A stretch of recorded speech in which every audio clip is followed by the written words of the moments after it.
Hi everybody, welcome to the interview room. We're grateful that you're here. Just as a reminder, if you're not a subscriber yet, please hit that subscribe button. Okay? We'd be grateful for that. So here we are, reporting from a flying cloud at a undisclosed destination for you. Have you ever wondered how a coroner investigator and a medical examiner investigate suspicious deaths and homicides? On today's episode, I want to introduce my good friend Dean Jackson from the Cold Case Foundation, who happened to be a former coroner, and Dr. Todd Gray, a medical examiner. I thought it would be interesting to go over their roles of a coroner investigator and a medical examiner and how they work hand in hand in solving crime. Dean, it's great to have you and Dr. Gray on today's episode. What have you got for us? I'm Chris Mcdonough, a retired homicide detective. I've interviewed thousands of people, from serial killers to ministers. Welcome to the interview room.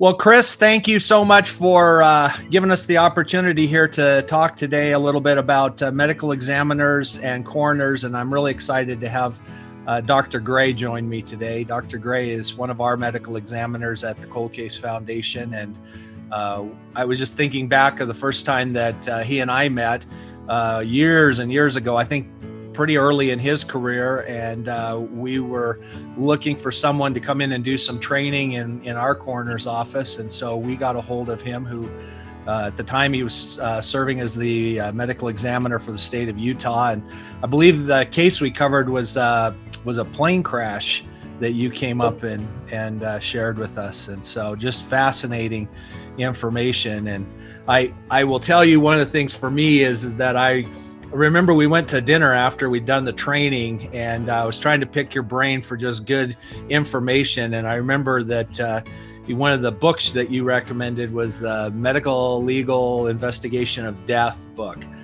And so I got all excited about it, and went out and found where I could order one, and then I saw how much it was, and I was like, holy cow, that's a lot of money for a book. Yeah, easy three figures.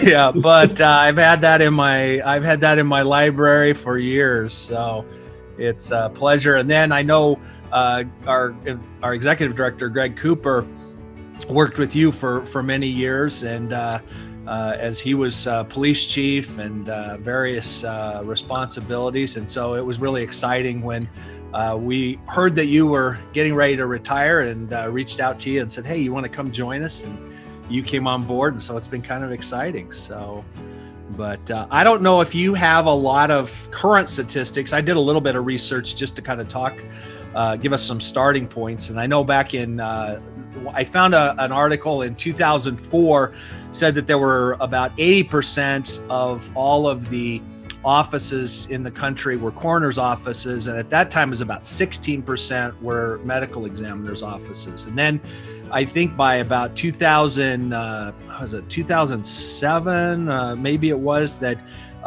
they had gone up to, it was already up to 31% had gone to ME's offices. And I know it's been climbing steadily as we kind of go through that. But can you kind of talk for just a minute about kind of what medical examiners do, and a little bit so the public can really understand a little bit more about that role? And I'll kind of maybe talk a little bit about it from a coroner's perspective. So certainly.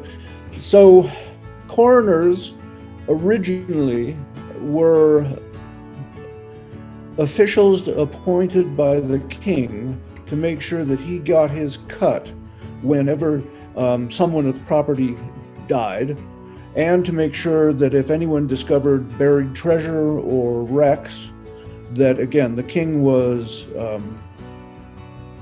compensated financially in the way that the laws of the country designated. So they were known as crownsmen, which became crowners, and then eventually morphed into the term coroner. So their death investigation activities were primarily directed towards not necessarily investigating or documenting crimes, but confirming that somebody of means was truly dead. The development of coroners going from that purely sort of financial and remunerative situation is something that took place over, decades, if not hundreds of years, and eventually evolved to the point where coroners became responsible for investigating any sudden or unexpected death, usually through a process of inquest. In America, the role of coroner essentially came to our country from England, and the developing political authorities in our different states adopted that coroner system as a way of fulfilling the need for investigation into unexpected deaths. It was the late 1800s to early 1900s when the idea that a medically trained professional might be a better fit for coming to an understanding of how people may have died suddenly and unexpectedly. And I think the first actual medical examiner's office, meaning an office that was under the direction and control of a trained medical professional, was in Baltimore. I believe was the first, if not New York City. It was an East Coast sort of a thing. And over the years, the idea that would be a better way to have deaths investigated became more widespread and popular, and so you got the development of medical examiner systems as opposed to coroner systems, spreading from the East Coast essentially out to the rest of the country. The core difference between a coroner and a medical examiner is usually throughout the country, coroners are elected individuals. It's a job that you have to run as a run for a political office. The requirements for coroner can be as simple as having to be over 18 and a resident of the county, on up to some jurisdictions may have requirements for both training and background that assures that the coroner is able to understand the nuances of death investigation better than your average citizen. Medical examiner systems, on the other hand, are, as I noted, systems that are under the jurisdiction and control of a trained medical professional, and in most cases that person should be a pathologist who has been trained in forensic pathology. Needless to say, it's a lot easier to find coroners from the general public than it is to find individuals with the qualifications of a medical examiner when you're setting up or trying to run a system. Yeah. Well, you know what I find kind of interesting, so because I worked in the coroner system and came up through that, and in our particular state that I worked in, we were required, we had to go to the academy, and then we had ongoing, training that we had to do from that end. But to your point, all of the actual autopsy work and that portion of it, we actually had pathologists that we would bring in, and the pathologist would actually do that. Now, we would assist and be a part of the process of collecting evidence and doing various activities, and maybe assisting closing. But as far as the actual autopsy was done, that was done by the pathologist. Then I moved to Utah, and so I've kind of encountered what happens here. And I thought, what I saw as maybe kind of an interesting note is that with the medical examiner's office, it's centralized, I believe, in the state of Utah, in the sense that everything comes to Salt Lake City, correct? As far as if a case needs an autopsy to figure out what's going on, then essentially, yes, it had to come to the facility in Salt Lake, as opposed to having traveling doctors try to do things in funeral homes or other less than adequate situations. But then around the state, there are people that actually work for the medical examiner's office, and they come on scene and actually do the investigation portion at the scene. Yes, you could have. We had a system whereby there were local investigators, who would be putting on a medical examiner's office hat and go to death scenes, take down the information required, conduct an investigation that would allow us to determine, is this a case which needed to come in for autopsy to Salt Lake, or was it a case that could be examined by a local physician who again puts on a medical examiner hat and says, looks like what they thought happened, and that's the end of it. No more involvement of the medical examiner's office in handling that person's death. Yeah, I think when I started working in Utah, I really saw a parallel to the people that function in that role as to what I was doing as a deputy coroner. That really fit, because we weren't doing the actual autopsy itself. We would have other people do that. The other thing I thought that's kind of interesting is that, across the country, each one of these counties, because oftentimes it's by county where the coroners, are put in, and the laws of each state, they can be quite, different. There can be unique nuances of those laws and where their authority and power is. A lot of states, for example, out there are states where the coroner's office is the one who serves papers on, the sheriff, which I always thought was kind of a unique little twist. And I think Indiana, for example, is a state where at least it used to be, that if the sheriff became incapacitated or couldn't function in his role and there wasn't an undersheriff, that by law the coroner became sheriff. Usually it's for a short period of time till they could, get everything together and do it. But there's those little kind of interesting nuances that happen there. I know when I would go on cases, we were always looking at, we would oftentimes have multiple jurisdictions there, and the coroner's office kind of was in charge of the body and everything related to that. But we were doing a lot of the same things, photographing, collecting, evidence and those types of things. Yeah. And one of the things you'll sometimes see is that the system has combined the functions of law enforcement and coroner. So you will have sheriff coroner offices. California is an example of that. Throughout the state, they have the duties of the coroner being fulfilled through a sheriff's office, as opposed to some other independent agency. So what did you find to be the most rewarding aspect of a career as a medical examiner? Well, there's obviously the fascination of trying to solve a problem as to, what's going on here. You get information, and then you see, how the pieces of the puzzle go together, and hopefully come to an accurate conclusion about how that person came to their death.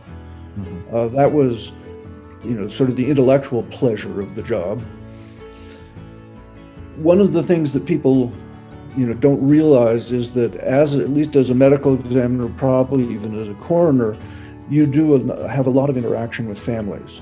That families have questions, they have all kinds of emotions that are roiling through them, and often it's the medical examiner, the coroner, who is the one is going to try to help them deal with those questions and issues. And so to me, that fulfilled the need to feel like I was helping people that initially brought me into medicine in the first place. You know, I as I reflect back over my time doing it, because it was the same, we were responsible for all of the death notifications.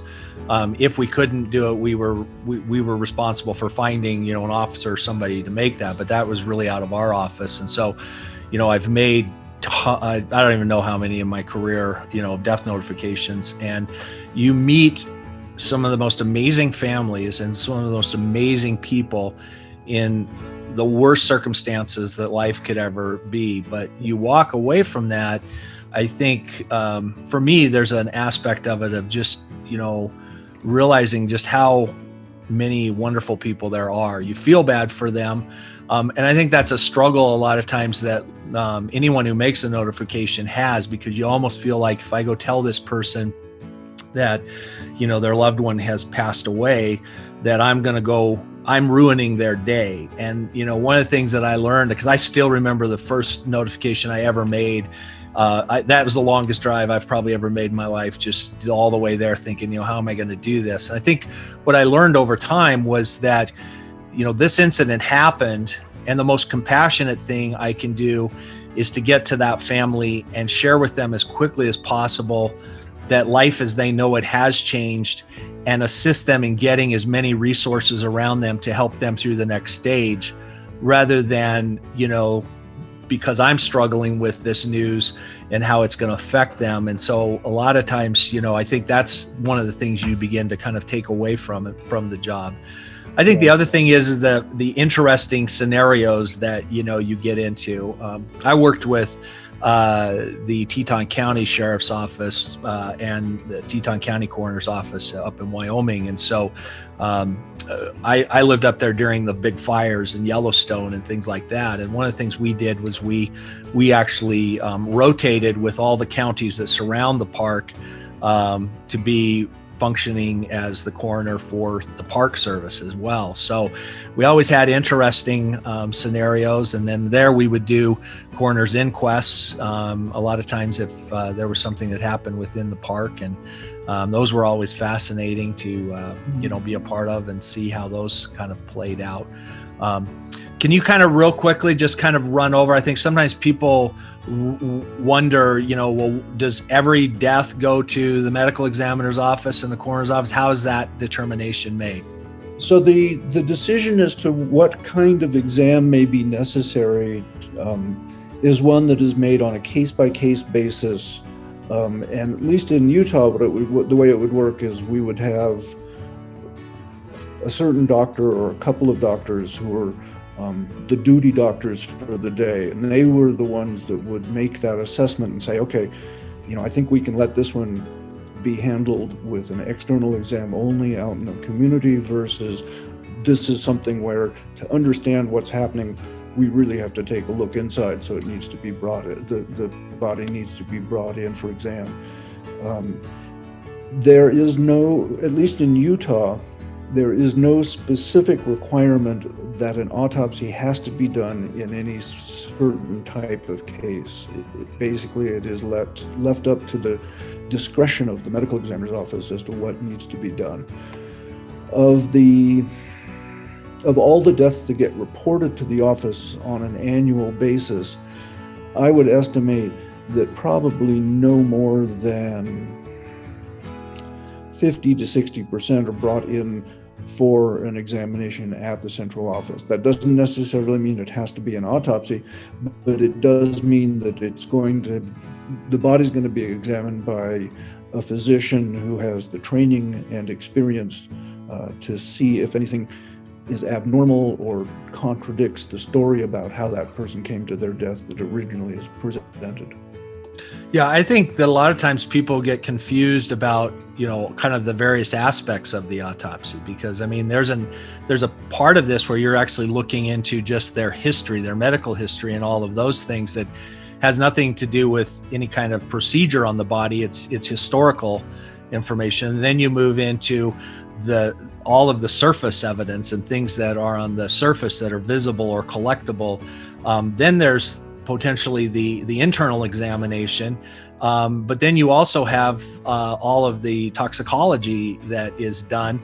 And, there's always, I know when I've talked with families, there's always this confusion of, if there's an autopsy, how long is this going to take? And people are always worried. And, I always told people, most of the groups I've ever worked with, it was usually within 24 to 48 hours, everything that was needed to be done was completed, and the family was able to then move forward with funeral arrangements. I think the one caveat to that, though, is as far as the reporting, because you have oftentimes the toxicology is the piece that can take more time. And so, you may not have the final report, but as far as being able to allow the body, and would you say that's pretty standard across the country from your experience? Yeah, it really does depend on how busy the office is.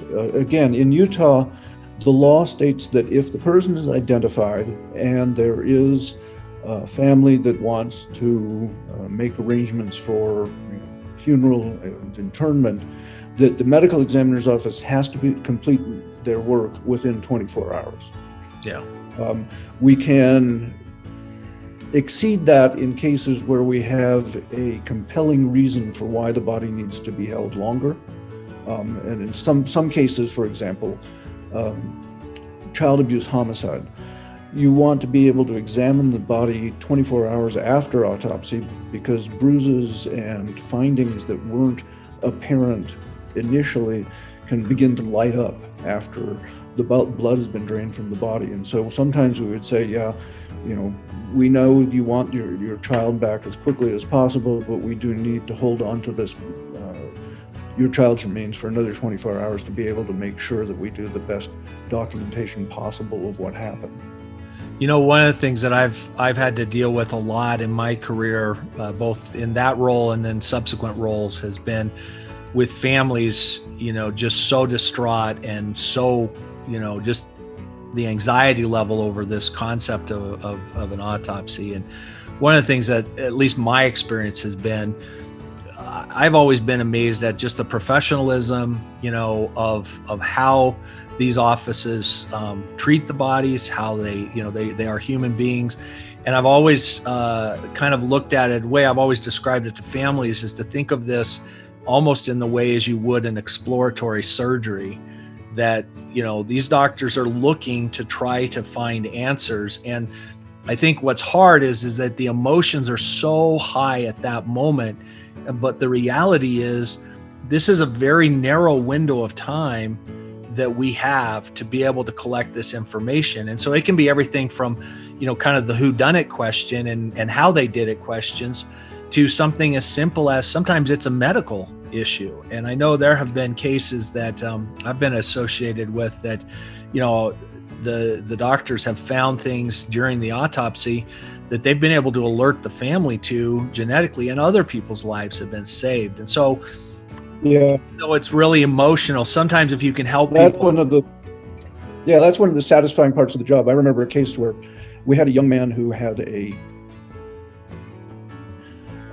condition whereby his aorta was weakened, and unfortunately for him, it actually tore and he bled out into his chest. When we found that, we could tell the family, this is what they had, and they went and had his brother checked, and unfortunately he had the same condition, but they managed to get it before it ended in a horrible catastrophe. Yeah, I think there's some great cases like that out there. Well, I know you've got cases to get to, and I just appreciate you taking a few moments and sharing with us today. It's been enjoyable to kind of talk through some of these things, and thank you so much, Doc. Well, my pleasure. Thank you. All right, Chris, we're going to send it back to you, and thanks for letting us share a few thoughts.